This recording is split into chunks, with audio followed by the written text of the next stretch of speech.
¿Qué cosa? La certeza de lo que se espera y la convicción de lo que no se ve. Porque por ella alcanzaron buen testimonio los antiguos. Y preste atención lo que dice el versículo 3. Por la fe entendemos haber sido constituido el universo por la palabra de Dios. De modo que lo que se ve fue hecho de lo que no se veía. Amén. Y acá es donde los hombres de ciencia se encuentran con un dilema. Porque según los hombres de ciencia, lo que hay que probar es algo hecho, una cuestión ya dada por hecha. Ellos prueban las cosas que ya existen. Pero no pueden hablar de fe, supuestamente, alguien que confía en la ciencia. Pero nosotros entendemos lo que dice aquí la palabra de Dios, que por la fe nosotros entendemos que no había nada y por la palabra de Dios algo fue hecho. ¿Usted quiere decir que el Big Bang? Bien, perfecto. Pongámosle que el Big Bang. Pero ¿qué había antes del Big Bang? ¿Y quién dio vida al Big Bang?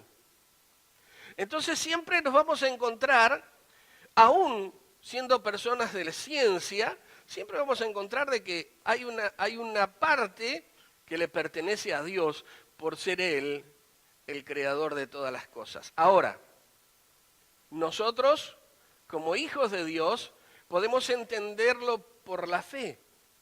Yo creo que donde nada existía, Dios lo hizo. Yo creo que por la fe, Dios soltó su palabra y las cosas comenzaron a ser.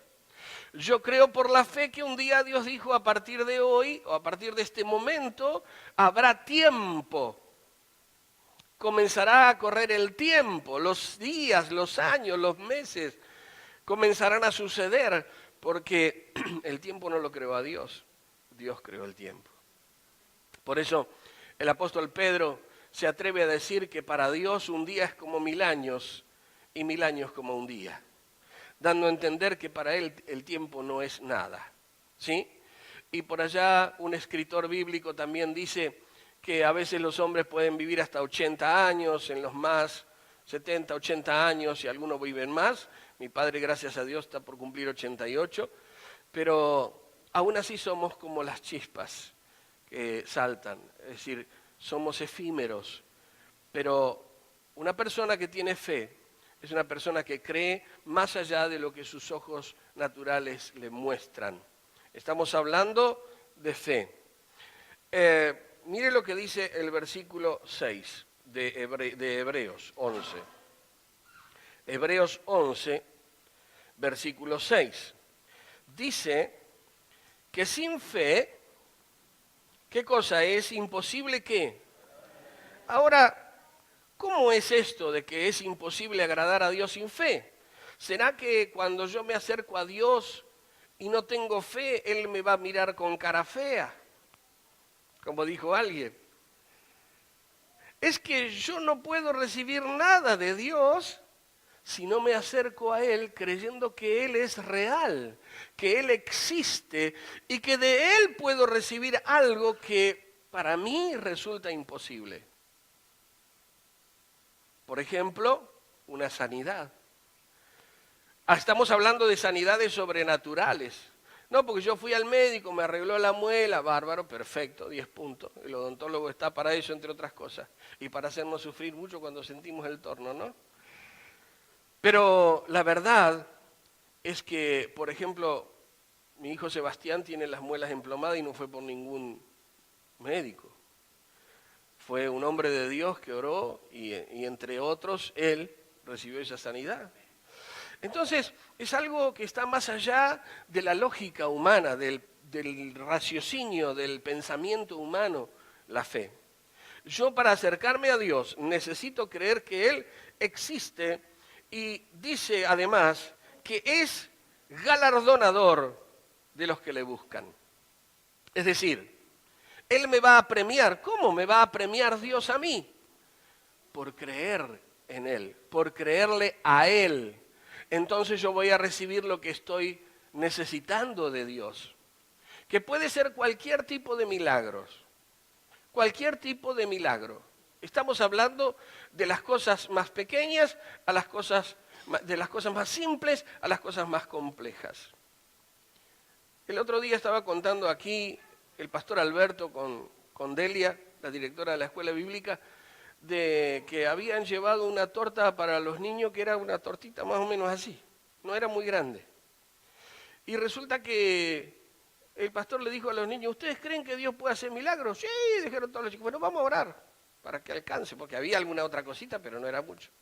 La cuestión es que empezaron a cortar la torta, y la torta, siempre había torta, y comieron los chicos, y llegaron otros chicos a última hora, y se llevaron algo a la casa. Yo no sé cómo hizo Dios, hermano, pero la verdad es que Dios lo hizo. Y una vez el pastor Pablo, ¿dónde estás, pastor Pablo? Ah, ya está el pastor Pablo. El pastor Pablo un día en un encuentro de jóvenes, habíamos hecho un retiro de jóvenes, y estábamos un grupo de jóvenes más o menos, 25, 30 serían, más o menos, ¿sí? 25, 30 jóvenes los que había, un poco más de 30 jóvenes, y estábamos por comer y aparecieron ¿cuánto? Como 20 más, no sé. Claro. 50, 60 personas. Y todos vinieron sin comer. Y había una fuente de fideo, una olla de fideo con fideo, y dijo, bueno, vamos a orar para que Dios multiplique. La cuestión es que pasó, comieron todos, se saciaron, repitieron, y se le dejó una bandeja a los que cuidaban el camping. Te dice, pero no, es que por ahí capaz que se le achicó el estómago. Bueno, póngale que Dios le haya achicado el estómago a alguien. Pero la verdad es que fideos sobraron y no era para que sobrara con la cantidad de gente que había. Entonces estamos hablando de cosas pequeñas. Usted dice, vos sabés que yo nunca llegué al 20 del mes. Nunca llegué al 20, pero desde que estoy en el Señor he empezado a ser prosperado. Entonces ahora, el día 31, yo tengo siempre un pesito guardado en el bolsillo, porque sé que Dios bendice mis finanzas, por ejemplo. O no me enfermo, no tengo que andar gastando plata en médicos. O no se me rompe el auto. O no sé cuántas cosas pueden suceder que Dios tiene sus extrañas maneras de bendecirnos. ¿Pero por qué? Porque creemos en Él, porque nos apoyamos en Él, porque nuestra confianza está puesta en Él y nos acercamos a Dios con fe. Entonces Él nos pone una cucarda, Él es galardonador de aquellos que le buscan. Amén. Gloria a Dios. Mire, quiero que leamos Mateo capítulo 11. Mateo capítulo 11. Vamos a leer ahí unos versículos en este evangelio.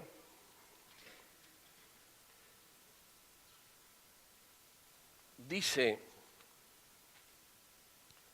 a partir del versículo 20, Mateo capítulo 11, versículo 20. Entonces comenzó a reconvenir a las ciudades en las cuales había hecho muchos de sus milagros. ¿Cuántos milagros había hecho el Señor ahí? Muchos de sus milagros, porque no se habían arrepentido diciendo, ¡ay de ti, Corazín! ¡Ay de ti, Betsaida! Porque si en Tiro y en Sidón se hubieran hecho los milagros que han sido hechos en vosotras, tiempo ha que se hubieran arrepentido en silicio y en ceniza. Por tanto os digo que en el día del juicio será más tolerable el castigo para Tiro y Sidón que para ustedes. Y tú, Capernaum, que eres levantada hasta el cielo, hasta el Hades serás abatida, porque si en Sodoma se hubiera hecho los milagros que han sido hechos en ti, habrían permanecido hasta el día de hoy. La Escritura también dice que Jesús en Nazaret no pudo hacer muchos milagros a causa de la incredulidad de ellos. ¿Saben por qué? Porque decía, si este es Jesús, el carpintero, la semana pasada le llevé una mesa para que me arregle. Era el carpintero. Y acá está su padre, está su madre, están sus hermanos, sus hermanas. Es vecino mío. O sea, porque lo conocían y dice que no creían que él era el Mesías, el Hijo de Dios. Por lo tanto, a causa de su incredulidad, no pudo hacer muchos milagros. ¿Sabe que usted, yo no sé si usted ha escuchado alguna vez cuando se habla y quieren desacreditar el ministerio de algún hombre de Dios? Entonces dice, no, ese paralítico ya la levantó como 6 veces, porque le pagan para que se levanten. Entonces viene la gente con la silla de ruedas, ¿no es cierto? Y entonces él se levanta y es un gran milagro. Hay gente que actúa de esa manera, ¿no es cierto?, con respecto a los milagros. Hay gente que piensa que todo es mentira y un circo. Pero ¿saben qué? Más allá de desacreditar el ministerio de un hombre de Dios, que ya de por sí es grave, el problema es que ellos no están permitiéndole a su corazón llegar a conocer la palabra de Dios y acercarse al poder de su presencia. Se cuenta que una mujer que se llamaba Kathryn Kuhlman era una mujer muy usada por Dios, ya murió hace varios años, murió de mayor, de viejita, y ella era muy usada en milagros, tremendamente usada en milagros. Entraban a los estadios con ambulancias, con camillas para llevar a los enfermos en silla de ruedas. Muchos eran sanados, otros no. Pero saben que un día uno de los hombres que escribe parte de la historia de Kathryn Kuhlman cuenta que en una de sus cruzadas entró un hombre que era sordo. Y él dio testimonio, o sea, no sé si hablaba o no, eso no lo recuerdo, pero me llamó la atención que él fue sanado de los oídos. Y dijo, pero aún así, no creo. Aún así no creo. Usted lo tiene a Tomás. Le dijeron a Tomás, ¿vos sabés que el Señor resucitó? Ah, viejito, yo, si no toco, yo si no veo, no creo. Yo si no veo, no creo. Entonces, 8 días después, dice que estaban los discípulos encerrados porque tenían miedo. Jesús ya había resucitado de los muertos y apareció él en medio de ellos. Ya de por sí, es una cosa extraordinaria que Jesús, sin abrir la puerta, pudiera entrar al lugar donde ellos estaban. Y entonces dijo, paz a ustedes. Lo primero que les dijo es, paz a ustedes. ¿Y qué hizo después? Lo llamó a Tomás, vení Tomás, vení. Tocá, aquí donde estuvieron los clavos. Poné la mano en tu costado donde fui atravesado con la lanza. Y ahí él cae de rodillas delante del Señor y le dice, Señor mío y Dios mío. Ah, ahora crees, incrédulo, perverso, malo. No le dijo nada de eso el Señor. No le dijo nada de eso. Le dijo, ahora crees, ahora porque viste. Bienaventurados son los que no ven y pueden creer. ¿Saben una cosa? Yo siempre digo esto. Nosotros que vivimos en este día, en este tiempo de internet, de las comunicaciones extraordinariamente rápidas, 20 siglos después de la muerte de Jesús, somos más bienaventurados que aquellos que lo tocaron a Él, que aquellos que pudieron estar con Él, que aquellos que compartieron la comida con Jesús. Somos más bienaventurados. Porque no hemos visto su persona, porque no hemos podido tocarlo con nuestras manos, pero sí hemos podido experimentar en nuestra vida el poder restaurador de Jesucristo. Entonces algo ha pasado en nuestro interior y la Biblia dice, Jesús mismo lo dijo, somos más bienaventurados que aquellos que pudieron verlo y tocarlo. Una mujer, cuando Jesús estaba cargando la cruz, dijo, bienaventurados los pechos que mamaste. Y él le dijo, mujer, más bienaventurado es aquel que oye y hace la palabra de Dios. Entonces, mis amados, Jesús es galardonador de los que le buscan. Y sobre las ciudades que no creyeron, Él también dio un ay. Que el ay de Dios es bastante fuerte. ¿Qué es la fe? La fe es la creencia, es mi credo, es lo que yo creo. Usted puede ser de cualquier religión, usted puede ser budista. Y usted cree en Buda. Eso es una fe. Usted tiene fe en eso. Un credo. Creo que Buda hizo tal o cual cosa, no sé. No viene el caso. Usted puede ser hijo de Dios y creer en Jesucristo. Esa es su fe. Eso es lo que usted profesa. De ahí viene la palabra profesión. Profesar la fe es mantenerse en ella a través del tiempo. La fe es una profesión continua justamente de eso, de perseguir el caminar con Cristo. Hay gente que por las cosas que ha vivido, un día está allá arriba, ¿no? En el tercer cielo. Está ahí con Gabriel, Miguel, un matecito, Miguelito, un café, ¿no es cierto? Y otro día está allá abajo con Satincho tomando mate también. O sea, porque es continuamente, no puede permanecer en la fe, ¿no? Y bueno, y algunos se van de las iglesias, van de un lado al otro, buscan un lugar perfecto, tratan de encontrar la mejor iglesia, donde se sientan cómodos. Y está bien que usted lo haga, pero si usted lleva el problema a otro lado, usted nunca va a estar bien. Lo importante es si usted va de un lugar a otro, que usted esté sano en su corazón. Y la fe es la acción puesta en marcha. Vuelva a Hebreos capítulo 11 donde comenzamos. Porque la fe es algo que puede ser tangible. O sea, si bien es cierto que dice aquí, es la certeza de lo que se espera y la convicción de lo que no se ve, podemos ver el producto de esa fe al actuar de acuerdo a la fe que nosotros tenemos. Mire Hebreos capítulo 11.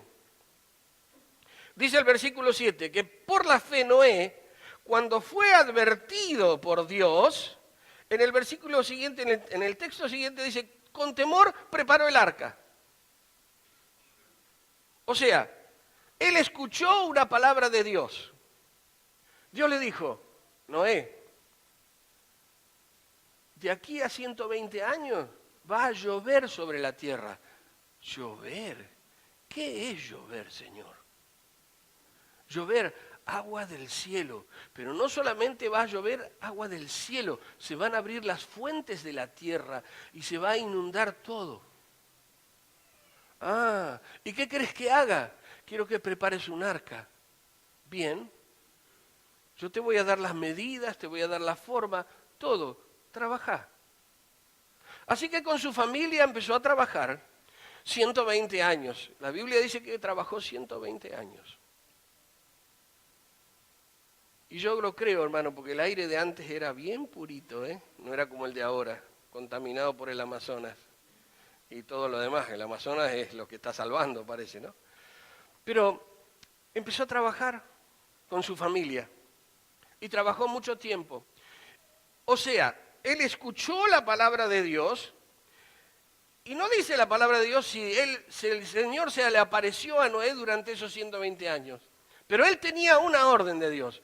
Prepara el arca porque va a venir lluvia. Y de acuerdo a esa palabra, él trabajó con fe. Pongámosle que, bueno, 120 años, bueno, pongámosle que no creemos eso, pero 12 años trabajando, 12 años. La Biblia dice que son 120, ¿eh? Y yo creo que son 120. Pero para traerlo a nuestros días, digo, vamos, 12 años, bueno, listo, 12 años. Trabajó 12 años sin saber nada, o sea, ya tenía una orden, ya estaba dada la palabra, ahora lo que tiene que hacer es trabajar. Armá el arca porque un día va a llover. Y un día Dios le dijo, Noé, adentro, vamos, listo, vos, tu familia y todos los animales. Che, Rubén, eso de los animales, ¿quién te lo va a creer? ¿Cómo va a llamar al león? ¿Cómo va a llamar al oso que venga? Mire, hermano, por eso es necesario estudiar, aprender la palabra de Dios. Porque la Biblia dice que Dios puso temor de los animales recién después del diluvio. Aparentemente, el hombre se pervirtió de tal manera que Dios dijo, voy a raer de sobre la faz de la tierra la raza humana, porque en los animales no había temor del hombre. No quiero seguir hablando, usted me entiende. ¿Está? ¿Usted me entiende? Bien. Entonces, el hombre se pervirtió de tal manera, pero Noé fue un hombre íntegro y pregonero de justicia. Entonces, llamó a los animales y dice la palabra de Dios que Dios cerró la puerta y el arca estuvo allí una semana más. Y la gente habrá dicho, dale, que no llueve, salí. ¿Habrán empezado a gritar? Capaz que sí. Mira, ¿qué hacen ahí adentro? Hace una semana que están acá. Y por allá entró a llover. Y se terminó todo. Ahí probablemente golpearon las puertas del arca, pero ya estaba cerrada la puerta por el Señor. Hoy es día de salvación. Amén. Hoy es el día de salvación. Hoy es el día en que puedes acercarte al Señor. La fe tiene que estar puesta en marcha. Versículo 8. Por la fe Abraham, siendo llamado, ¿qué hizo? Obedeció. Es decir, él puso en marcha la fe. Siendo llamado, obedeció. Versículo 11. Por la fe Sara, siendo estéril, recibió fuerza para concebir. ¿Está? Le creyó a Dios. Y su vientre, que ya estaba seco por la edad, pudo concebir. Versículo 17. Por la fe Abraham, cuando fue probado, ¿qué hizo? Ofreció a Isaac. No dudó de la promesa de Dios que le decía, de este hijo yo te voy a dar descendencia. Y su hijo era pequeño. Sin embargo, él sin dudar se levantó, enalbardó el asno y con sus amigos y su hijo fue allí a ofrecer sacrificio a Dios. Porque escuchó la voz de Dios y actuó de acuerdo a lo que Dios le pedía que hiciese. Eso es fe. Eso es fe. Y llegó hasta el momento en el cual estaba por levantar el cuchillo para decir, ¿listo? Y algún ángel del cielo vino y dijo, basta, basta, basta, ya está, ya te creo, no es necesario que lo mates. O sea, en tu corazón ya bajaste el cuchillo. No es necesario que lo hagas, yo te creo, le dijo Dios. Por eso fue llamado amigo de Dios. Aleluya. Miren, la fe, como dije, tiene que ser puesta en marcha. La fe es una fuente de disciplina. Porque cuando yo actúo en fe, estoy obedeciendo la palabra de Dios y ella me va cambiando y transformando a diario. La fe, cuando yo comienzo a leer la Escritura, la fe viene a mí para que yo actúe conforme a esa fe que viene a mí. Dios va a ir dándome cada vez más una mayor medida de fe en tanto yo vaya dando pasos y ascendiendo en el conocimiento de Dios. Y usted sabe que el crecimiento es dispar en todas las personas. Algunas personas están por años conociendo la palabra de Dios y nunca crecen. Y otras personas en muy poco tiempo comienzan a dar fruto abundante. Tiene que ver con la fe que le pusieron a la palabra. Así que la fe produce disciplina, es una fuente de disciplina, porque me enseña a vivir de acuerdo a lo que Dios dice. Es decir, voy al negocio, pagué con 500 pesos y se le ocurrió darme vuelto de 1000 a la cajera y usted no puede decir Dios me ha bendecido. No, usted tiene que devolver lo que sobra, porque la fe, usted tiene temor de Dios y dice, bueno, señor, sí, la verdad que se equivocó la cajera. Pobre cajera, ¿qué culpa tiene, no? ¿Sí? Bien. La fe es una fuente de poder. Marcos capítulo 16. Marcos capítulo 16. Acompáñeme allí a leer unos textos. Marcos capítulo 16. Dice el versículo 17. Bueno, vamos a leer el 16 también. El que creyere y fuere bautizado será salvo. ¿El bautismo salva? No.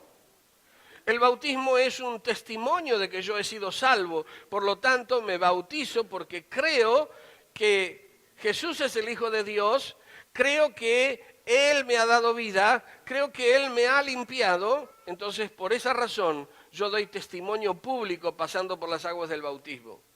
Algunos esperan no sé qué cosa, que venga algo de, no sé qué, para bautizarse. Pero dice, el que creyere y fuere bautizado será salvo. Mas el que no creyere, podríamos decir ahí, aunque fuere bautizado 1000 veces, el que no creyere será condenado. Y entonces ahí está donde la fe es una fuente de poder. Estas señales seguirán a los que creen en mi nombre, echarán fuera demonios, hablarán nuevas lenguas, tomarán en las manos serpientes, si bebieren cosa mortífera no les hará daño, sobre los enfermos pondrán sus manos y sanarán. Aleluya. Eso es una fuente de poder. La fe es una fuente de poder. Entiéndase que esto sucede en los hijos de Dios. ¿Amén? Esto sucede en los hijos de Dios. Si usted me dice amén, me gusta, hermano. Me hace bien. Y la fe es una fuente que da sentido a la vida. ¿Por qué? Porque Dios se hace personal. Dios se hace personal. Yo puedo experimentar su presencia donde quiera que vaya, donde quiera que esté. Puedo estar en el lugar peor de la tierra, pero puedo experimentar el poder de su presencia en mí. Puedo estar solo y sentir el poder de su compañía en mí. Puedo estar en la iglesia y sentir su presencia, ¿o no? A través de la fe, Dios se hace personal para mí. Yo siento que Él está conmigo. Yo siento que Él sé en mi interior, tengo la convicción en mi interior de que Él está a mi lado. Eso es fe. La fe que hace que haya una verdadera relación de padre e hijo. Que yo pueda experimentar el entender que Dios es mi Padre. Amén. Que Dios es mi Padre. Por eso oramos, Padre nuestro que estás en los cielos. Si no diría Dios amado que estás en los cielos. Pero Jesús enseñó, cuando ustedes oren, digan Padre nuestro que estás en los cielos.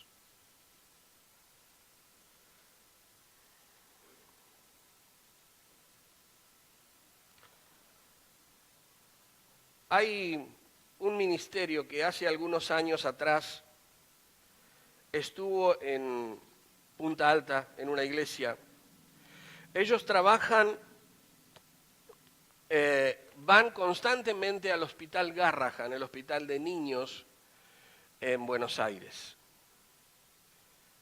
Hasta donde yo escuché, hay no sé cuántas resucitaciones de niños por mes a través de este ministerio.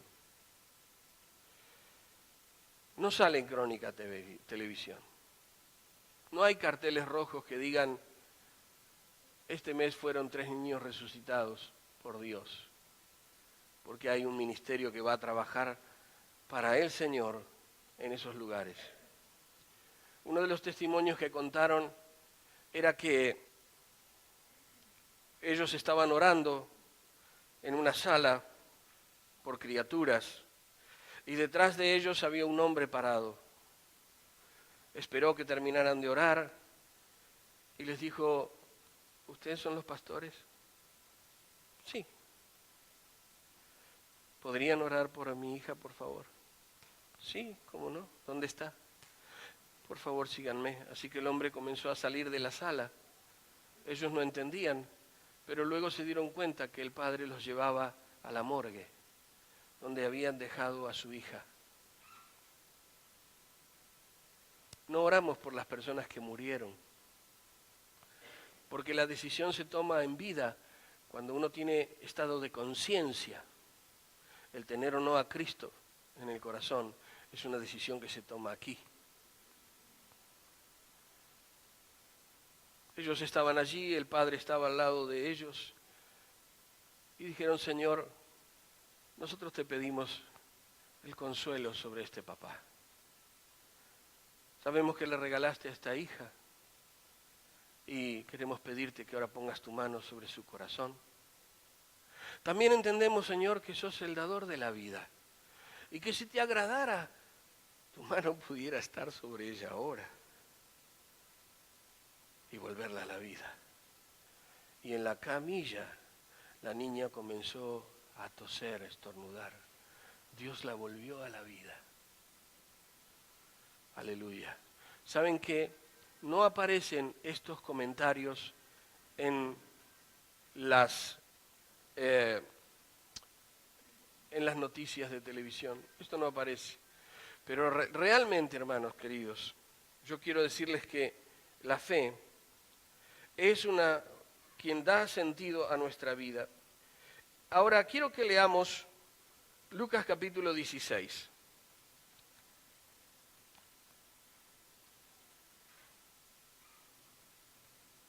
Voy a tener que ofrendar el celular, que yo siempre digo que lo apaguen.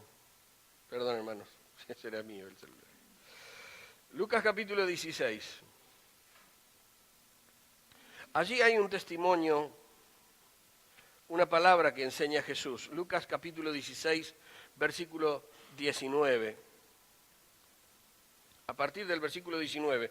Pero yo quiero leer a partir del el versículo 37. La historia es que la cuenta Jesús, que había un hombre rico y que había otro mendigo que se sentaba a la puerta de la casa de él, y los dos murieron. Uno fue llevado al seno de Abraham, Lázaro, el que era mendigo, y el rico fue llevado a un lugar de tortura en el mismo momento, un lugar de tormento. Ahora, este muchacho, este hombre, este rico, tenía 5 hermanos más, y le pide a Abraham que envíe a Lázaro para que le predique a ellos y crean y no vengan a ese lugar de tormento. Porque Lázaro dejó en claro: no es posible que de aquí pasen allí ni de allí aquí. Lo que da por tierra con la doctrina del purgatorio, que tanto mal ha hecho a la gente. ¿Por qué?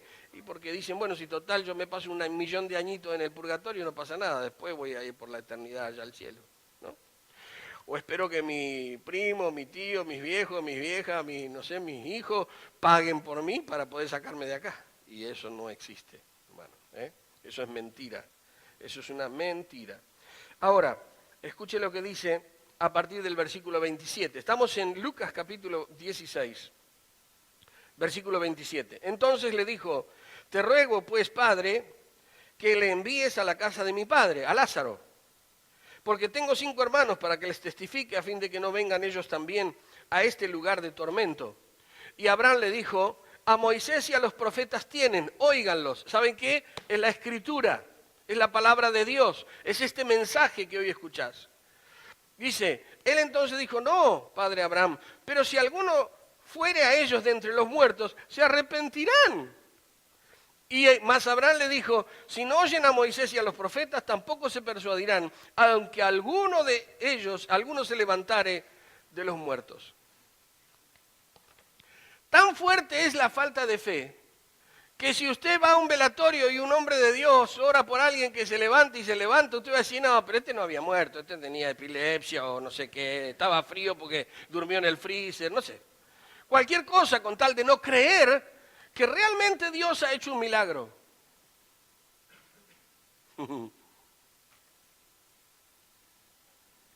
La fe es una cuestión personal, pero maravillosa y poderosa. Hermanos, yo quiero terminar con esto. Una frase que leí y dice que el primer paso no te lleva a donde quieres, pero sí te saca del lugar donde estabas. El primer paso no te lleva a donde vos querés, pero sí te saca del lugar donde estabas. Hace algunos años atrás, nosotros habíamos quedado sin nada. Hablo de mi esposa, de mí y de 4 hijos en edad escolar. Y cuando la situación estaba peor, un día se nos ocurrió comenzar a construir nuestra casa. Y yo recuerdo que oramos. Y dije, Señor, vos nos vas a ayudar. Porque necesitamos la casa. Tenemos hijos, tenemos una familia, necesitamos la casa. Así que puse la pala en la tierra, puse la pierna arriba como para darle un buen palazo. Y mi esposa dijo, los chinos dicen que para hacer 500 millas hay que dar el primer paso. Así que ese fue nuestro primer paso. Hoy en día tenemos la casa, gracias a Dios tenemos la casa. Nuestros hijos tienen casa, se han hecho casas, están bendecidos, pero comenzamos a dar ese palazo. ¿Qué quiero decirle? Un paso de fe me acerca más al objetivo de lograr lo que yo necesito alcanzar de parte de Dios. Cuando usted actúa en fe, usted se está tirando a la pileta y diciendo que haya agua, Señor. ¿Entiende? Usted se tira con los ojos cerrados y dice que haya agua. Eso es actuar en fe. Mi hermano, con esto termino. Yo no soy de decirle a la gente deje de tomar lo que el médico le dio, No, para nada. Porque creo que eso es una cuestión de fe. Pero mi hermano estaba a punto de perder su vista. Dios, en una ocasión, él me dijo un día que no creía en Dios, que para él Dios era algo que alguien había inventado para que nosotros no nos matemos a nosotros mismos. Pero ese día yo le dije, mira, yo creo en Dios, sé que Dios puede sanarte, que puede darte una vida nueva, no sé, qué sé yo, que puede hacer algo. Bueno, con el ojo así medio en la mano, me dijo, si me va a buscar mañana voy a la iglesia, me dijo. Y lo fui a buscar, y fuimos a la iglesia. Yo me acuerdo que entré y me puse así a orar y a pedirle a Dios que haga un milagro. No escuché la predicación, no escuché las canciones, yo solamente le pedí a Dios un milagro. Y en un momento dado tengo una visión, veo el ojo de mi hermano, él se ponía unas gotas para dilatar su pupila, veo el ojo de mi hermano que vuelve a la normalidad, e inmediatamente después de eso veo la figura de Jesús, yo sabía que era él, no veo su rostro, pero sí veo su figura que viene hacia mí y pone su mano sobre mi cabeza. Y cuando él lo hace yo me siento invadido por una paz increíble, que me quebranto delante de Dios. Eso fue todo. Nosotros hacía poco tiempo que caminábamos en el Señor y había cosas que yo no entendía, entonces le comento a mi esposa y mi esposa me dice, ¿será que Dios te confirmó que sanó a tu hermano? Ah, digo, puede ser. Así que le cuento a mi hermano lo que vi que su ojo volvía a la normalidad y que lo vi al Señor. Y me dice, mirá vos, qué bárbaro. Cuando el día anterior me decía que no creía que Dios existía, ahora yo le digo que lo veo al Señor y él me dice, mirá vos, qué bárbaro, ¿no? Ustedes saben que él dejó de tomar las pastillas y ponerse las gotas que se ponía día domingo. Nadie le dijo, deja de hacerlo. Nadie le dijo.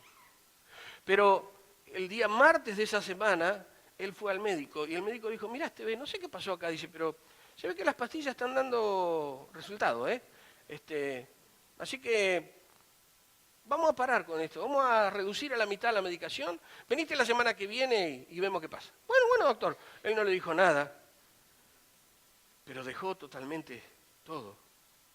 Mi hermano no podía abrir los ojos porque la luz del sol lo quemaba. Mi hermano vivía dentro de la habitación y las gotas, que usted sabe que garganta, nariz y oído están comunicados, las gotas le descomponían el estómago. Él vivía mal, estaba re mal. Pero a partir de ese día, Dios lo sanó. Y no creo que haya operado por la fe de él. Operó por mi fe. Porque yo le pedí a Dios que lo sanara y que le mostrara su poder. Así que, mi hermano, creer es el primer paso para acercarte más a Dios. Es para acercarte a su presencia y entender que Él tiene cosas preparadas maravillosas para tu vida. Amén. ¿Sí? Yo quisiera que usted se pueda poner de pie conmigo. Quiero pedirle a los que están allí en internet que puedan creer en el poder de Dios, que puedan creer en su amor, que sepan que aquí hay un lugar donde vamos a poder orar por tu necesidad, por lo que está pasando, vamos a orar por un milagro para Dios, que Dios haga un milagro en tu vida, en tu casa, en tu familia. Aquí los esperamos los días martes y los días domingos. Aquí estamos. Serán siempre bienvenidos. Yo lo que les pido es que si usted necesita un milagro...